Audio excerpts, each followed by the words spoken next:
So I'm going to start here. It's Can I yeah, just ask before you turn on the PowerPoint, Ola, do you think that Sweden is more, let's say, involved in the top elitist international power game than Denmark, for example?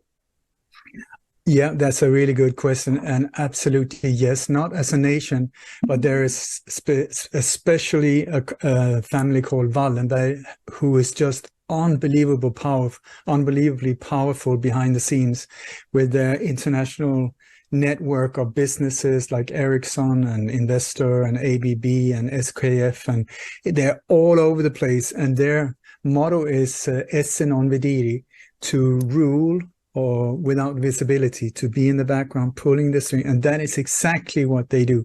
I had no idea about Well, the Ola, can we see you while you're saying that? Yes, that would be nice.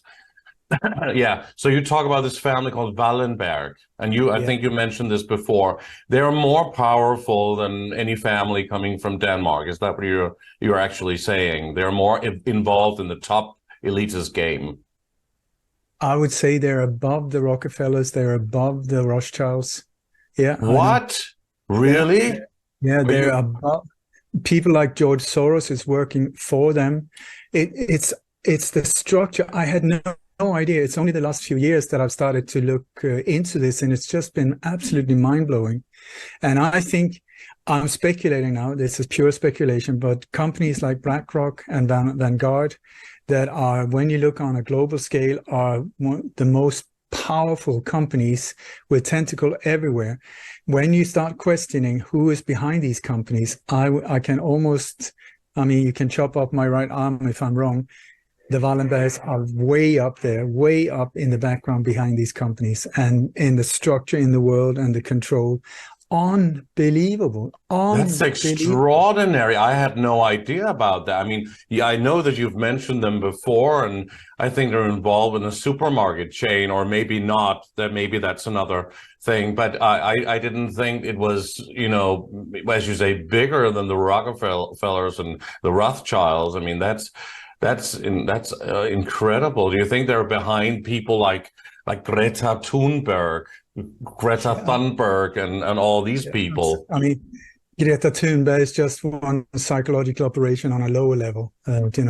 She is the head of a psychological operation pushing the whole climate change agenda, trying to make it into like a new world order religion, that the climate will be the thing that pushes us together, when they at the same time destroy all religions at the same time. So Greta is a 100% psyop, 100% backed with massive PR agencies, and it was not a coincidence. She was not just sitting outside with a sign "Come on," and all of the people that she is criticizing is then inviting her in so she can get these massive forums to listen. The whole thing is an incredible psyop, and she's in Davos very recently. The whole, yeah. What can I say? But I'm just Absolutely, the reason I just mentioned is because again another let's say international figure coming from Sweden, again yeah, from Sweden more so than Denmark and Norway, even though we know yeah. that Norway has also been quite involved with the Breivik case and Jens Stoltenberg and all these things. But that's another story. I know you know a lot about that, but this is the Palme case, and it's huge in itself. It was just an important question: how involved is Sweden? They seem to be at a focal point, a central point here in a European picture, at least No, global. global. And there's a reason why Sweden is neutral. There's a reason why Switzerland is neutral. These are the only neutral countries in the world. They are using that as a cover. So no, we are not, we don't get involved in fights. We don't get in, no, we just have one of the world's most advanced weapon factories and weapon technology that we sell everywhere, but we're neutral. We're not getting involved in death and destruction.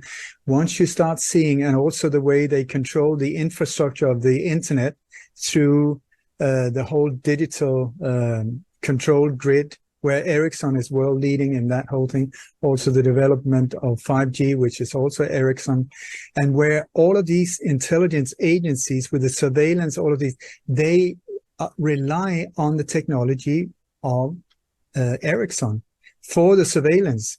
That whole infrastructure is built up by them. Encryption, the Wallenberg, Second World War, the encryption, all of that, it's the Wallenberg. And Sweden wasn't occupied during the Second World War. They were actually home free there. They didn't have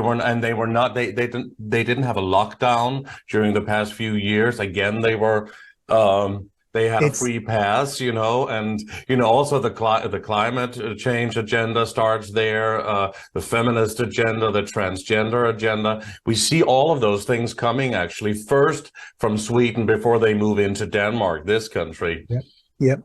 Sweden is used as a test run thing because the Swede normally is a weak individual when it comes to stand up for whatever they think. They're very, it's a peace-loving nation most of the time, but also weak has up until now when it comes to saying, absolutely no, I'm just not doing it.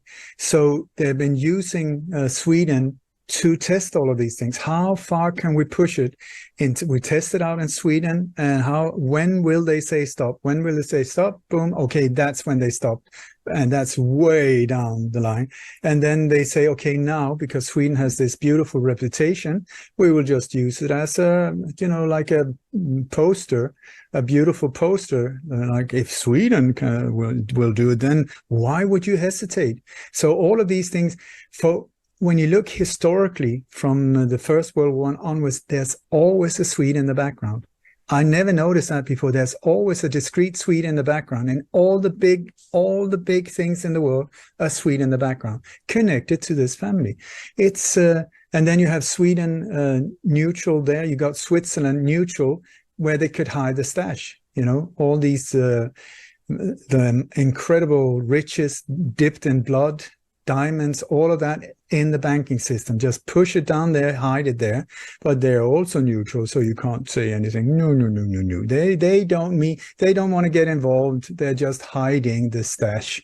That is it. Wow, so this is so fascinating. It really is fascinating. And also, by the way, we have the Swedish flag hanging from every building all over the world right now. Oh no, by the way, it's the Ukrainian flag, but it looks Swedish. It's all the same colors. It almost looks the same, in a way. So it's like, this is always used to be what we, associated with the Swedish flag. Yeah. And if you look in the whole Ukrainian alleged war, the biolabs that was in the Ukraine, they're now been transported to Sweden by the Wallenbergs. They're being transported. What the hell are these bioweapon labs doing in Sweden? The whole thing is becoming transparent. They can't hide anymore. And so, that family, very nice looking. They look like nerds. They look very, like with a nice little like haircut and glasses like that. And when they look very civilized, they're very nice like that. But the actions behind the scenes, oh my God. It's right. Totally. It's very great that you're actually setting the scene here, because this will tell people a lot. Sweden is a very important center for whatever is going on. And that's why the Palme case is so also extraordinary. So I don't know how you want to go into the PowerPoint now and start. Yeah. I mean, I don't even know where to start here, but you certainly do, because you've been lecturing on this for years. I'll take care of it. Yeah. So, Wallenberg, and also Olof Palme was involved with the Wallenbergs very closely. He was a Bilderberger. He was a high-level politician in many different areas, internationally as well. We're going to come into that. Not an amateur. He was very, very, very up there. And I can't even